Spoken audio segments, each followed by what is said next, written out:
Con la información del día, la noticia, por supuesto, el cónclave de cardenales recluido en la Capilla Sixtina que no eligió nuevo papa tras la primera votación y por consiguiente hubo humo negro, una votación en la que participó el cardenal chileno Fernando Chomali.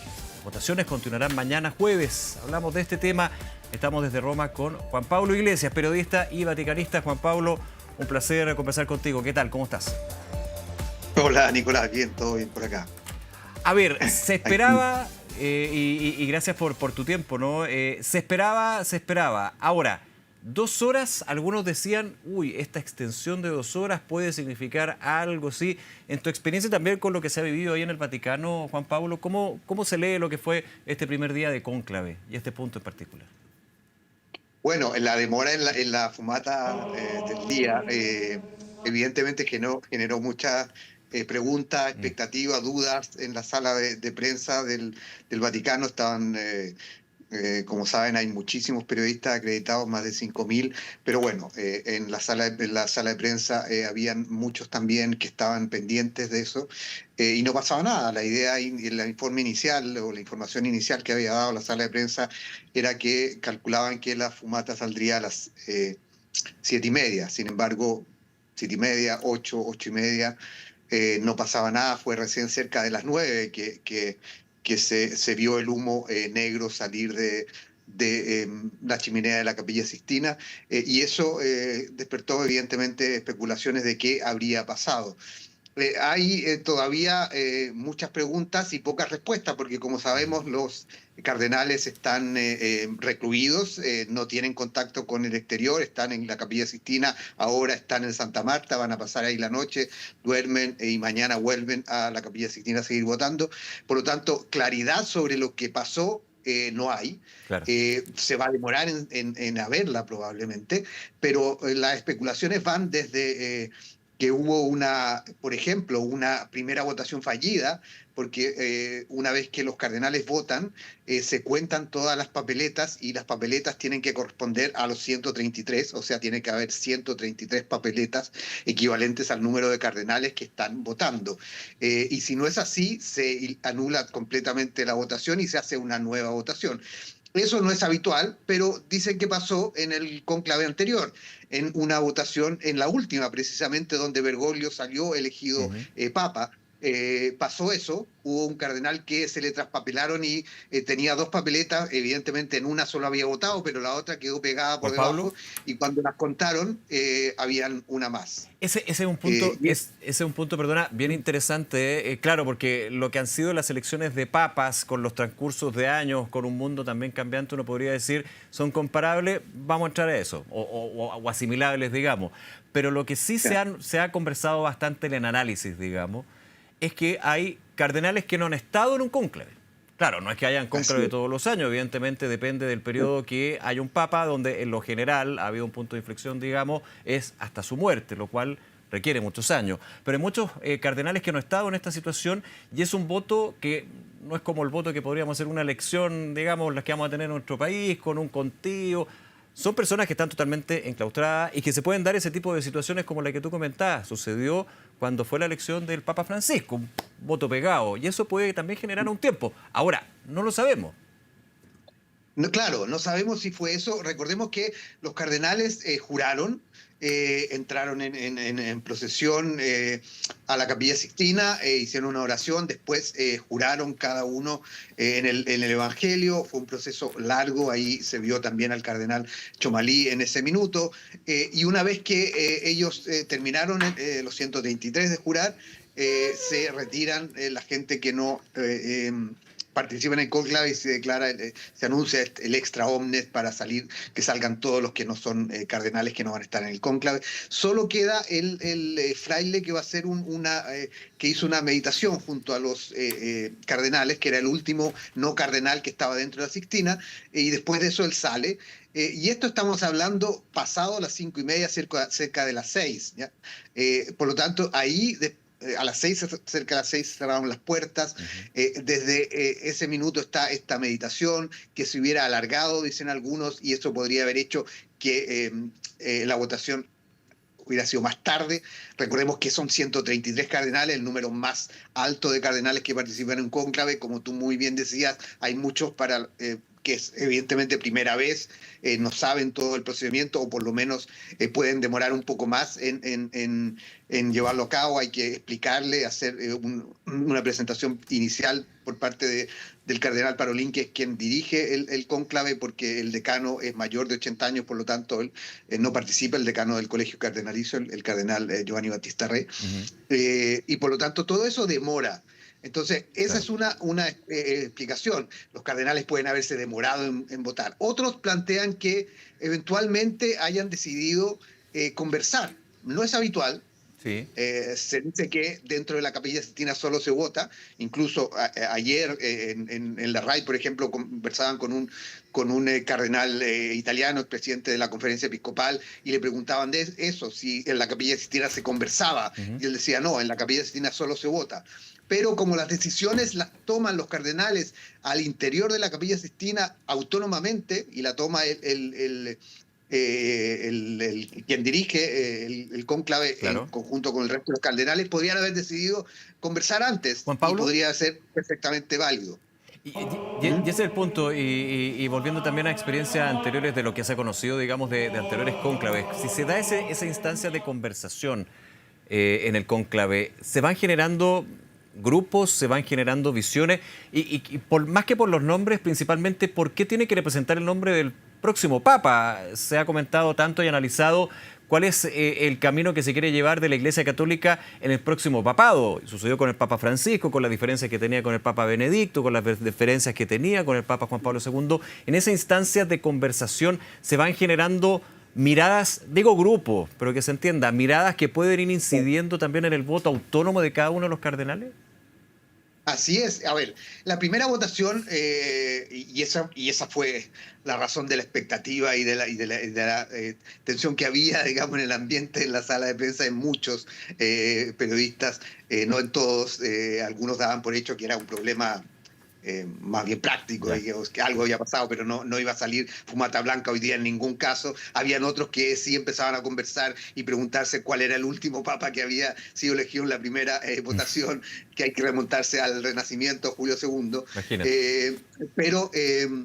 Pero al margen de eso, esas conversaciones evidentemente se dan, pero habitualmente lo normal es que se den una vez fuera de la Capilla Sixtina en la residencia de Santa Marta a la hora de la comida. Ahora en la noche probablemente se conversó de eso, mañana en la mañana el desayuno, a la hora de almuerzo, si es que no hay humo blanco antes del almuerzo mañana. Se van dando estas conversaciones donde se van definiendo, claro, primero en la definición de qué tipo de persona es la que se está buscando, y en eso se han dado bastantes señales en las congregaciones generales, en la misma homilía de hoy del cardenal Re en la misa de Proel leyendo Romano Pontífice, que se hace previo al inicio del cónclave, donde se habló de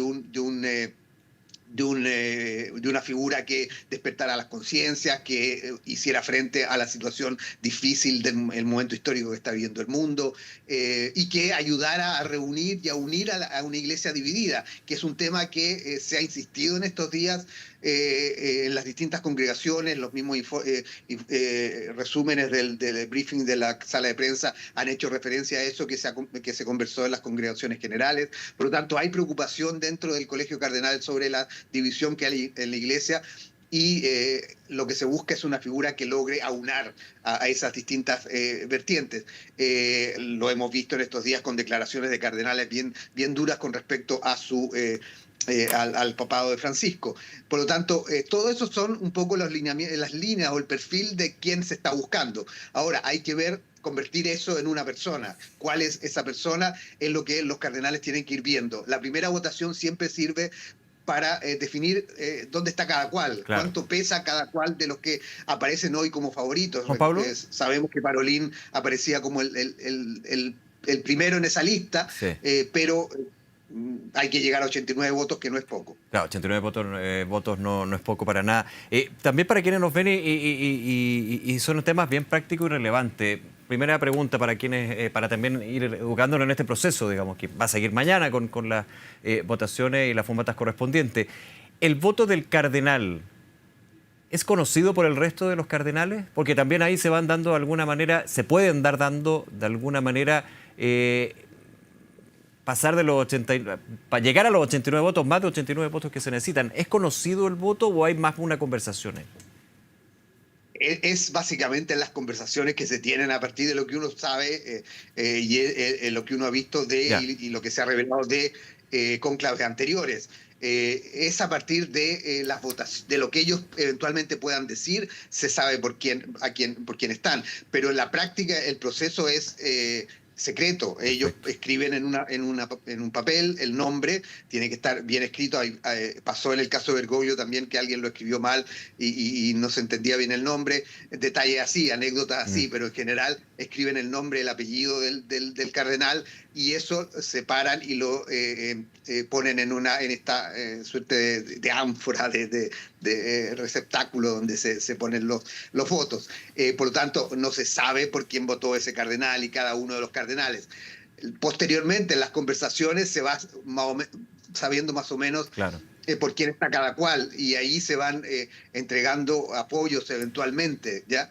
En la elección del 2005, por ejemplo, de Joseph Ratzinger, que fue elegido entonces después de la muerte de Juan Pablo II, el cardenal que sumó votos importantes en la primera votación fue el cardenal Martini, que representaba la otra cara, digamos, el otro mundo con respecto a Juan Pablo II, un cardenal más progresista, jesuita como Bergoglio, ex arzobispo de Milán, y que era una persona muy respetada, un teólogo muy reconocido en la iglesia. Y él sumó una cantidad de votos, pero él sufría Parkinson en esa altura, por lo tanto, rápidamente dijo: yo no soy candidato, yo no soy una opción, por lo tanto desvió, dicen algunos, o los votos hacia Bergoglio, que se Ajá. levantó entonces como la otra opción. Eh, esas cosas pasan, digamos, a partir de lo que uno ha visto y leído de cónclaves anteriores. Y eso eventualmente podría pasar y por eso es importante esta primera votación para saber cuánto pesa cada cual y cuáles son las figuras que eventualmente podrían ir reuniendo apoyos. Si eventualmente Parolin no es finalmente el elegido y efectivamente tenía esos 40 o 50 votos que dicen que tenía al entrar hoy día al cónclave, él puede eventualmente de alguna manera ir desviando esos votos, decir: mira, yo no los voy a sumar, no voy a llegar a los 89, pero estos 50 los puedo traspasar o los Claro. puedo, voten por este otro cardenal que creo que Buscar un va a candidato de seguir. consenso, digamos, desde los Así propios es, claro, favoritos en ese sentido, en la línea de los papables, un poco en esa dinámica. claro. Exacto, y buscar que logre aunar posiciones. Finalmente, es, insisto, un cónclave muy impredecible, un cónclave muy ¿Y por qué es tan impredecible? A dividido ver, con vamos la a eso, iglesia Juan muy... Pablo. ¿Por qué este en particular es impredecible frente al otro? Que todos tienen su grado de poca predictibilidad, pero Sí. este especialmente. Este es especialmente impredecible por varias razones. Uno, por la cantidad de cardenales que participan, son 133, y lo que hace que llegar a los 89 votos, que son los 2/3 para lograr convertirse en papa, no es poco. ¿Ya? Y eso es primera vez que una cifra tan alta. Por lo tanto, el trabajo de alianzas, de ir juntando apoyos, va a ser más complejo. Segundo, porque no hay un candidato claramente favorito como sí había en cónclaves anteriores. En el 2013 el cardenal italiano y arzobispo de Milán, Angelo Scola, hombre cercano a Joseph Ratzinger, entraba a ese cónclave como el gran favorito. Tanto así que la conferencia episcopal italiana lo saludó como papa antes de ser elegido, digamos, y fue toda una polémica que se generó entonces. Angelo Scola no fue finalmente papa, y se confirmó eso de quien entra papa sale cardenal de un cónclave, pero era una carta muy clara, ¿ya? Por lo tanto, muchos no veían ese conclave como tan impredecible como finalmente fue, o sorpresivo para muchos al elegir a Bergoglio, porque había un candidato claro. En el caso del 2005, Joseph Ratzinger era una figura muy potente, digamos, entraba a ese cónclave, no solo porque para Juan Pablo II era quien tenía que seguir su camino, sino que también porque era muy respetado por el resto de los cardenales. Y aunque la edad lo podía complicar y por eso muchos decían que eventualmente podía ser una suerte de kingmaker y él traspasar apoyos para otra figura que considerara pudiera ser el Papa, pero finalmente el gran favorito y el gran candidato era él y se confirmó. Sí. Que él fue elegido. Por lo tanto, eso pasaba. El cónclave probablemente más similar y que algunos han comparado es lo que pasó en el 78, cuando sorpresivamente los cardenales eligieron al primer papa no italiano en más de 400 años, Karol Wojtyła. Claro. Y en ese minuto la Iglesia también presentaba divisiones entre sectores progresistas y conservadores, simplificando esta lógica más bien política partidista, digamos, que siempre es mucho más complejo que eso. Pero simplificando, había unos que querían apurar y ir con fuerza en lo que había acordado el Concilio Vaticano II y otro candidato que quería ir con más pausa. Por lo tanto, habían dos bandos claramente definidos y finalmente se optó por un candidato, una suerte de candidato de consenso, que fue el arzobispo de Cracovia y que se convirtió en Juan Pablo II. Claro. Por lo tanto, muchos lo asimilan a la situación que hay hoy día, porque ese año, recordemos que se había elegido un papa 2 meses antes, que había muerto muy pronto, Juan Pablo I, y eso dejó a la Iglesia y al Colegio Cardenal en una situación bien sorpresiva, digamos, para elegir a un nuevo papa en tan corto tiempo. Juan Pablo Iglesias, seguimos muy de cerca y por supuesto con la cobertura de lo que es esta situación, tú desde Vaticano, y también analizando lo que va a ser ya mañana, el próximo día, cónclave, fumata y Berisayumo Blanco. Así que, Juan Pablo, un placer, gracias nuevamente. Los dos últimos duraron 2 días, vamos a ver si este se alarga o termina mañana.